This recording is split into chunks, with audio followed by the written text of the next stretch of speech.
थकान, शारीरिक और मानसिक। विज्ञान की प्रगति के बावजूद मनुष्य का जीवन आज तनावपूर्ण हो गया है। आधुनिक तकनीक, औद्योगिकीकरण, प्रदूषण, बदलते वातावरण, गरीबों और अमीरों के बीच बढ़ता अंतर, कम से कम मेहनत में अधिक पैसा बनाने की लालसा, इंटरनेट और समाज माध्यमों के मायाजाल के परिणाम स्वरूप शारीरिक और मानसिक तनाव के कारण मनुष्य अधिक थकान महसूस कर रहा है। थकान के कई कारण हैं। थकान एक ऋण की तरह होती है। यदि ऋण का भुगतान समय पर नहीं किया जाता है तो व्यक्ति पर कर्ज का बोझ बढ़ जाता है। उसका ब्याज बढ़ते रहता है। आपके शरीर की प्रक्रिया भी उसी समान है। हर दिन हम काम करते हैं, हम शरीर और बुद्धि का उपयोग करते हैं, लेकिन उचित समय पर भोजन पोषण प्राप्त करने के लिए शरीर भी उतना ही महत्वपूर्ण है। शरीर को विश्राम की जरूरत होती है। इसके अलावा हमारे मस्तिष्क को भी उचित पोषण और नियोजित आराम की आवश्यकता है, अन्यथा शरीर और मन दोनों थक जाते हैं। पुराने समय रसोई में कोई मिक्सर, ओवन, ग्राइंडर या फ्रिज नहीं था। पुराने जमाने में मसालों को बनाने के लिए मुख्यतः कूटने पीसने के यंत्रों का प्रयोग किया जाता था।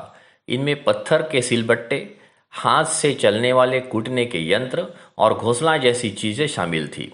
रवी से दही को मथकर छाछ बनता था और मक्खन निकाला जाता था। गर्मियों में अचार, पापड़, मसाले घर पर ही बनाए जाते थे। इससे शरीर को अच्छा व्यायाम होता था, शारीरिक कड़ी मेहनत का अनुभव होता था और साथ ही आहार की गुणवत्ता अच्छी रहती थी। शरीर के लिए भी पोषण मिलता था। आज कार्यव्यस्तता, समय की कमी, मनोरंजन की सुविधा और आलसी प्रवृत्ति के कारण होटल में जाकर या बाहर से भोजन या फास्ट फूड पार्सल लाकर पेट पूजा करने के आदतों में वृद्धि हुई है। यह समस्या ऐसे घरों में अधिक है जहां दोनों पति पत्नी काम पर जाते हैं। अतीत में बाहर खाना अनुचित माना जाता था। यात्रा पर निकलते समय भी घर से भोजन साथ ले जाने का रिवाज था। आज घर में बच्चों को भी भोजन न देते हुए जंक फूड, फास्ट फूड, बिना पौष्टिक खाद्य पदार्थों की आदतें डाली जाती है। पुराने काल की खाने पीने की अच्छी आदतें और तकनीकें आज खत्म होती दिखाई देती है। मेथकूट मिर्च लगाए हुए कच्चे चने, कच्ची या उबली हुई मूंगफली, दाल मटर से बने पदार्थ घर घर में बनते थे। पापड़, आचार घर पर ही बनाए जाते थे। निसर्ग द्वारा प्रस्थापित एक निश्चित अवधि के दौरान विशिष्ट पदार्थ बनाए जाते थे। अक्षय तृतीया से सब लोग आम खाने लगते थे और पहली बारिश को आम खाना बंद करते थे। सीजन के अनुसार कैरी, बेर, आंवला, सीताफल, अमरूद आदि फल खाए जाते थे।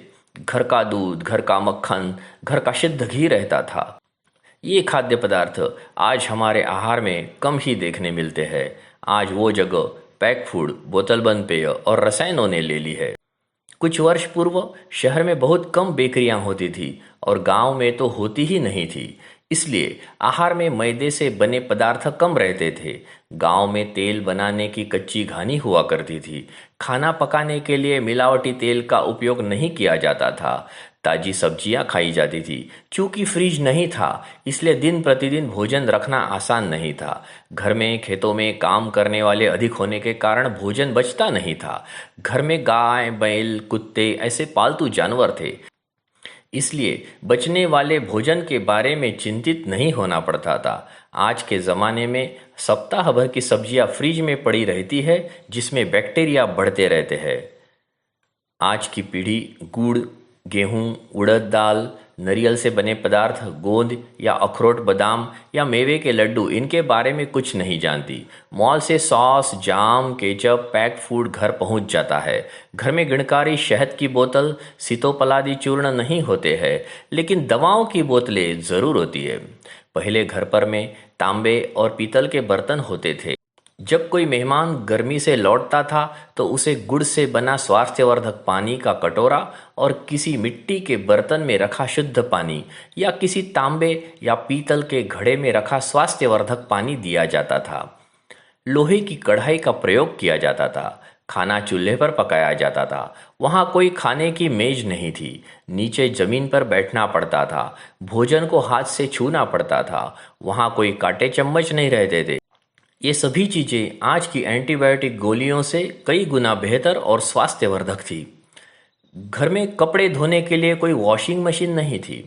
कपड़े को हाथ से धोना पड़ता था। सभी को अपने कपड़े खुद धोने पड़ते थे। मनुष्य पैदल चलते थे। हर कोई स्कूल पैदल जाता था। यदि आर्थिक परिस्थिति अच्छी है तो साइकिल का उपयोग किया जाता था। उससे एक प्रकार का व्यायाम होता था। सुबह शाम शुद्ध दूध छाछ पिया जाता था।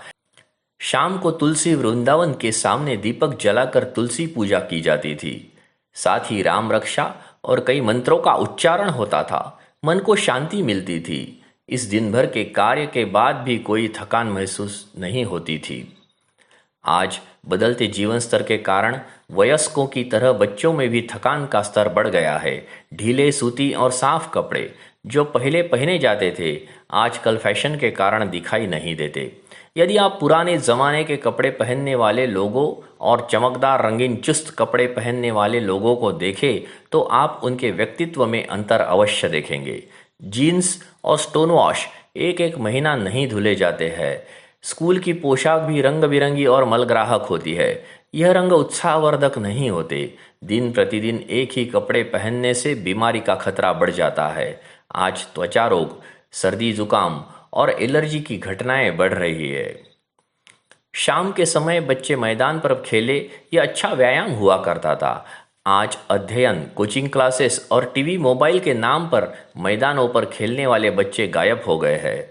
गर्मियों की रात में जल्दी भोजन करके बच्चे आंगन में या गद्दे पर बातें करते, कहानियां सुनाते एक साथ सोते थे। टीवी नहीं था, इसलिए भोजन भी स्वाद के साथ ग्रहण किया जाता था। शरीर और मानसिक स्वास्थ्य के लिए यह सब फलदायी था।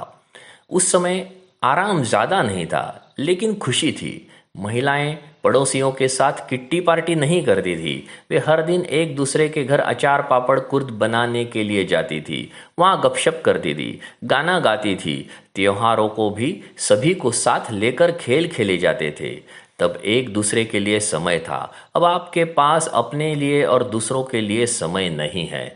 अतीत में जीवन गतिशील नहीं था, धीमा था। शायद इसी कारण थका हुआ महसूस नहीं होता था। अच्छा जीवन प्राप्त होता था। आज जिंदगी दौड़ रही है। उस समय पुरुष मर्यादा से अधिक, बड़े सपनों से, बड़ी महत्वाकांक्षाओं से दूर थे।